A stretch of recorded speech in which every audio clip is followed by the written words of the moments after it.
Wika Education Solutions. Hello friends, വിക എഡ്യൂക്കേഷന്റെ പുതിയൊരു വീഡിയോയിലേക്ക് എല്ലാവർക്കും സ്വാഗതം. അപ്പൊ നമ്മൾ ഇന്ന് മെയിൻ ആയിട്ട് ചർച്ച ചെയ്യാനായിട്ട് പോകുന്നത് കാർഡിയാക് കെയർ ടെക്നോളജി എന്നുള്ള കോഴ്സിനെ കുറിച്ചിട്ടാണ്. എന്താണ് കാർഡിയാക് കെയർ ടെക്നോളജി? ഹൃദയ സംബന്ധമായിട്ടുള്ള വാൾവ്, ബ്ലഡ് സെൽസ് തുടങ്ങിയവയെ കുറിച്ചിട്ടുള്ള ഡീറ്റെയിൽ ആയിട്ടുള്ള ഒരു പഠനത്തിനെ കുറിച്ച് പറയുന്നതാണ് കാർഡിയാക് കെയർ ടെക്നോളജി.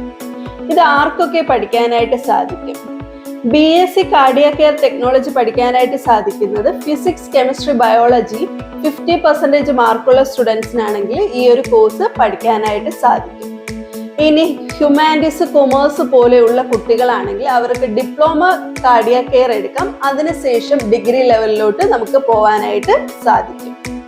ഇതിന്റെ ഒരു കോഴ്സ് ഡ്യൂറേഷൻ വരുന്നത് ഡിഗ്രി ലെവൽ കോഴ്സിനാണെങ്കിൽ, അതായത് BSc കാർഡിയാക് കെയർ ആണെങ്കിൽ 4 വർഷ കോഴ്സും, ഇനി ഡിപ്ലോമ കാർഡിയാക് കെയർ ആണെങ്കിൽ 3 വർഷത്തെ കോഴ്സുമാണ് വരുന്നത്. ഡിഗ്രി ലെവൽ കോഴ്സിന് 4 വർഷത്തിൽ 3 വർഷം ക്ലാസ്സും പ്ലസ് 1 ഇയർ ഇന്റേൺഷിപ്പുമാണ് വരുന്നത്. ഡിപ്ലോമയാണെങ്കിൽ 2.5 വർഷ ക്ലാസ്സും 6 മാസം ഇന്റേൺഷിപ്പുമാണ് വരുന്നത്. ഡിഗ്രി ലെവൽ കോഴ്സിന് നമ്മൾ ഫുൾ തിയറി ആൻഡ് പ്രാക്ടിക്കൽ പഠിക്കുന്നുണ്ട്.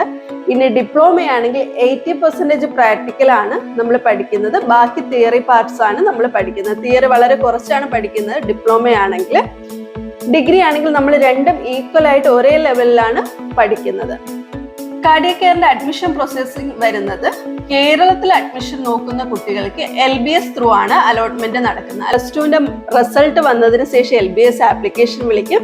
ആ ടൈം ആപ്ലിക്കേഷൻ ഫില്ല് ചെയ്യുക. ദെൻ നിങ്ങളുടെ +2ന്റെ മാർക്ക് അടിസ്ഥാനത്തിലായിരിക്കും അലോട്ട്മെന്റ് കാര്യങ്ങൾ നടക്കുന്നത്.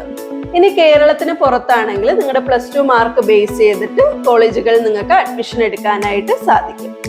ഇനി എയിംസ്, ജിപ്മർ പോലെയുള്ള കോളേജുകളിലാണെങ്കിൽ അവരുടെ തന്നെ എൻട്രൻസ് വരുന്നുണ്ട്. ആ എൻട്രൻസ് എഴുതി കഴിഞ്ഞാൽ, അവരുടെ ഇന്റർവ്യൂ അറ്റൻഡ് ചെയ്ത് കഴിഞ്ഞാൽ നിങ്ങൾക്ക് അഡ്മിഷൻ നേടാനായിട്ട് സാധിക്കും. കേരളത്തിനകത്താണെങ്കിൽ അറൗണ്ട് ഒരു 90% എബോ ഉള്ള കുട്ടികൾക്കായിരിക്കും BSc കാർഡിയാക് കെയർ പോലെയുള്ള കോഴ്സുകൾ ലഭിക്കാനായിട്ട് സാധിക്കുള്ളൂ. ഇനി BSc കാർഡിയാക് കെയർ കഴിഞ്ഞാൽ ഹയർ ഓപ്ഷൻസ് ഉണ്ടോ എന്നൊരു ഡൗട്ട് നിങ്ങൾക്ക് ഉണ്ടാവും. ഹയർ ഓപ്ഷൻസ് ഉണ്ട്. നിങ്ങൾക്ക് MSc ചെയ്യാനായിട്ട് സാധിക്കും. MSc ചെയ്ത് കഴിഞ്ഞതിന് ശേഷം PhD ഓപ്ഷനിലോട്ട് പോകണമെങ്കിൽ ആ ഒരു ലെവലിലോട്ട് പോകാനായിട്ട് സാധിക്കും. ഇപ്പോൾ കാർഡിയാക് കെയറിന്റെ ഹെഡായിട്ടൊക്കെ നിങ്ങൾക്ക് വർക്ക് ചെയ്യാനായിട്ട് സാധിക്കും. ഈ ഒരു കോഴ്സ് പഠിച്ചു കഴിഞ്ഞാൽ നിങ്ങളുടെ വർക്കിംഗ് പ്രൊഫൈൽ എന്തായിരിക്കും നമുക്ക് നോക്കാം.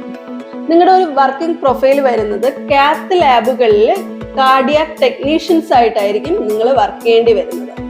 അതായത് ഇപ്പോൾ ഒരു പേഷ്യന്റ് വരെയാണെങ്കിൽ പേഷ്യന്റിന്റെ കണ്ടീഷൻ ഒന്ന് സ്റ്റേബിൾ ആക്കി ഡോക്ടറിനെ ട്രീറ്റ് ചെയ്യേണ്ട ഒരു ലെവലിലോട്ട് എത്തിക്കുക എന്നതാണ് ഒരു കാർഡിയാക് ടെക്നീഷ്യന്റെ പ്രൊഫൈൽ വരുന്നത്, അതായത് ജോബ് വരുന്നത്. ഇപ്പൊ കാത്ത് ലാബുകളിലാണ് നിങ്ങൾക്ക് മെയിൻ ആയിട്ട് കാർഡിയാക് കെയർ ടെക്നീഷ്യൻസിന് വർക്ക് ചെയ്യാനായിട്ട് സാധിക്കുന്നത്. ഇനി MSc കഴിഞ്ഞ ആൾക്ക് ടീച്ചിങ് പ്രൊഫഷനിലോട്ട് പോവേണ്ട സാധ്യതകളും ഉണ്ട്. ഇനി നമ്മൾ ഒരു കോളേജ് ചൂസ് ചെയ്യുമ്പോൾ എന്തൊക്കെ കാര്യങ്ങൾ ശ്രദ്ധിക്കണം? കേരളത്തിനകത്താണെങ്കിൽ LBS ത്രൂ ആണ് അലോട്ട്മെന്റ് നടക്കുന്നത്. ഇനി കേരളത്തിന് പുറത്ത് അഡ്മിഷൻ എടുക്കുന്ന ഒരുപാട് സ്റ്റുഡൻസ് ഉണ്ട്. അവർ എന്തൊക്കെ കാര്യങ്ങളാണ് ശ്രദ്ധിക്കേണ്ടത്? നമ്മൾ എടുക്കുന്ന കോളേജ് അവരുടെ സ്റ്റേറ്റ് യൂണിവേഴ്സിറ്റിയുടെ അണ്ടറിലാണോ എന്ന് നിങ്ങൾ ചെക്ക് ചെയ്യേണ്ടതായിട്ടുണ്ട്. ദെൻ അവർക്ക് സൂപ്പർ സ്പെഷ്യാലിറ്റി ഹോസ്പിറ്റൽ അല്ലെങ്കിൽ മെഡിക്കൽ കോളേജ് ക്യാമ്പസ് ആണോ എന്ന് ചെക്ക് ചെയ്യുക. ഇല്ല എങ്കിൽ നിങ്ങൾക്ക് പ്രാക്ടിക്കലിന്റെ കാര്യത്തിൽ സ്ട്രഗിൾ ചെയ്യേണ്ടി വരും. കാരണം നമ്മളൊരു മെഡിക്കൽ ഫീൽഡാണ് പഠിക്കുന്നത്. അപ്പൊ നമ്മൾ പ്രാക്ടിക്കല് വളരെ ഇമ്പോർട്ടൻ്റ് ആയിട്ടുള്ള കാര്യമാണ്. അപ്പൊ അത് കാരണം നിങ്ങൾ കോളേജ് ചൂസ് ചെയ്യുമ്പോൾ ഓൺ സൂപ്പർ സ്പെഷ്യാലിറ്റി ഹോസ്പിറ്റൽ അല്ലെങ്കിൽ മെഡിക്കൽ കോളേജ് ക്യാമ്പസ് ഉള്ള കോളേജുകൾ തന്നെ ചൂസ് ചെയ്യാനായിട്ട് നോക്കുക. ഇന്ത്യക്കകത്തും അതുപോലെ തന്നെ വിദേശത്തും ഒരുപാട് ജോലി സാധ്യതയുള്ള ഒരു കോഴ്സ് തന്നെയാണ് കാർഡിയാക് കെയർ. അതുകൊണ്ട് തന്നെ നിങ്ങൾ ജോലി കിട്ടുമോ എന്നുള്ള ഒരു ടെൻഷനേ വേണ്ട. ഇന്ത്യക്കകത്തും അതുപോലെ തന്നെ പുറത്തും നിങ്ങൾക്ക് സാധ്യതകൾ ഏറെയാണ്. ഇന്ത്യക്കകത്ത് വർക്ക് ചെയ്യുന്നവർക്കാണെങ്കിൽ സ്റ്റേറ്റ് യൂണിവേഴ്സിറ്റിയുടെ അണ്ടറിൽ നിന്ന് കോഴ്സ് കംപ്ലീറ്റ് കഴിഞ്ഞാൽ നമുക്ക് കേരളത്തിനകത്ത് വർക്ക് ചെയ്യാനായിട്ട് കേരള PSC എക്സാംസ് കൊടുക്കാം. അതുപോലെ തന്നെ സെൻട്രൽ ഗവൺമെന്റിന്റെ എക്സാംസ് കൊടുത്ത് ഇന്ത്യക്കകത്ത് നിങ്ങൾക്ക് വർക്ക് ചെയ്യാം. ഇന്ത്യക്ക് പുറത്തു പോകുന്ന കുട്ടികളാണെങ്കിൽ നിങ്ങൾ 4 വർഷം കോഴ്സ് കംപ്ലീറ്റ് ചെയ്തതിന് ശേഷം 2-3 വർഷം നിങ്ങളുടെ നാട്ടിൽ തന്നെ പ്രാക്ടീസ് ചെയ്യുക. ദെൻ നിങ്ങൾ ഏത് കൺട്രിയിലോട്ടാണോ മൈഗ്രേറ്റ് ചെയ്യാൻ നോക്കുന്നത് ആ കൺട്രിയുടെ ലൈസൻസിങ് എക്സാം കൊടുത്തതിന് ശേഷം ആ കൺട്രിയിലോട്ട് നിങ്ങൾക്ക് മൈഗ്രേറ്റ് ചെയ്യാനായിട്ട് സാധിക്കും. ഇതിന്റെ ആവറേജ് ഫീസ് നോക്കാം. കേരളത്തിനകത്താണെങ്കിൽ LBS എന്താണോ തീരുമാനിക്കുന്നത് അതായിരിക്കും നിങ്ങളുടെ ഫീസ്. ഇനി കേരളത്തിനകത്ത് പുറത്താണെങ്കിൽ നല്ല കോളേജുകളിൽ ആവറേജ് ഫീസ് വരുമ്പോൾ 1.5 മുതൽ 2 ലക്ഷം രൂപ വരെ ഇയർലി ഫീസ് വരുന്നുണ്ട്. ഇതാണ് ഇതിന്റെ ഒരു ആവറേജ് ഫീസ് വരുന്നത്. ഇനി അടുത്ത് നമുക്ക് ഇതിൽ എന്തൊക്കെയാണ് നമ്മൾ പഠിക്കേണ്ടതായിട്ട് വരുന്നത്. ഈ ഒരു കാർഡിയാക് കെയർ കോഴ്സിനകത്ത് ഏതൊക്കെ സബ്ജക്ട്സ് ആണ് നമുക്ക് പഠിക്കേണ്ടതായിട്ട് വരുന്നത്. ഇപ്പൊ പാരാമെഡിക്കലിലെ എല്ലാ പാരാമെഡിക്കൽ സെക്ഷനിലും ഫസ്റ്റ് ഇയർ നമ്മൾ പഠിക്കുന്നത് അനാട്ടമി, ഫിസിയോളജി, ബയോകെമിസ്ട്രി ആണ്. അത് പോവുകയാണ് നമ്മൾ ഏത് ഡിപ്പാർട്ട്മെന്റ് ആണോ എടുത്തിരിക്കുന്നത് ആ ഡിപ്പാർട്ട്മെന്റിലുള്ള ബാക്കി സ്റ്റഡീസ് കാര്യങ്ങൾ പോകുന്നത്. ഇപ്പോൾ കാർഡിയാക് കെയറിന്റെ ഫസ്റ്റ് ഇയർ വരുന്ന സബ്ജക്ട്സ് ഏതൊക്കെയാണെന്ന് നോക്കാം. ഹ്യൂമൻ അനാട്ടമി വരുന്നുണ്ട്, physiology, biochemistry, pathology, microbiology, clinical pathology. ഇത്രയും സബ്ജക്ട്സ് ആണ് ഫസ്റ്റ് ഇയർ വരുന്നത്. ഇതിന്റെ പ്രീ ക്ലിനിക്കൽസ് പ്രാക്ടിക്കൽസും നിങ്ങൾക്ക് ഉണ്ടാകും. ഇനി സെക്കൻഡ് ഇയർ തുടങ്ങിയിട്ട് introduction of cardiac care technology വരുന്നുണ്ട്, applied pharmacology, applied pathology, applied microbiology, cardiac care technology. ഇത്രയും സബ്ജക്റ്റ് ആണ് നമുക്ക് സെക്കൻഡ് ഇയർ വരുന്നത്. പ്ലസ് നിങ്ങളുടെ ക്ലിനിക്കൽ പ്രാക്ടിക്കൽസും സ്റ്റാർട്ട് ചെയ്യുന്നുണ്ട്.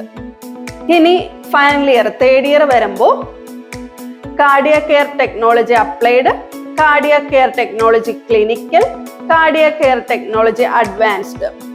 ദെൻ നമ്മുടെ പ്രാക്ടിക്കൽ സൈഡ്സും ഇതിനകത്ത് വരുന്നുണ്ട്. ഇത്രയും സബ്ജക്ട്സ് ആണ് നമ്മൾ BSc കാർഡിയാക് കെയർ കഴിഞ്ഞ ഒരു ടെക്നീഷ്യൻ, അതായത് BSc കാർഡിയാക് പഠിക്കാൻ പോകുന്ന ഒരു കുട്ടി പഠിക്കേണ്ടതായിട്ട് വരുന്നത്. അതിനുശേഷം 1 ഇയർ ഇന്റേൺഷിപ്പ് ആണ് ചെയ്യേണ്ടതായിട്ട് വരുന്നത്. ഇത്രയും കാര്യങ്ങളാണ് BSc കാർഡിയാക് കെയർ ടെക്നോളജിക്കകത്ത് വരുന്നത്. അപ്പോൾ നിങ്ങൾക്ക് എന്തെങ്കിലും ഡൗട്ട് ഉണ്ടെങ്കിൽ അല്ലെങ്കിൽ കോളേജ് ചൂസ് ചെയ്യാൻ എന്തെങ്കിലും ഡൗട്ട് ഉണ്ടെങ്കിൽ സ്ക്രീനിൽ കാണുന്ന നമ്പറിലോട്ട് വാട്സപ്പിൽ മെസ്സേജ് അയക്കുകയോ കോണ്ടാക്ട് ചെയ്യുകയോ ചെയ്ത് കഴിഞ്ഞാൽ ഞാൻ ഡീറ്റെയിൽസ് കാര്യങ്ങൾ പറഞ്ഞു തരുന്നതായിരിക്കും.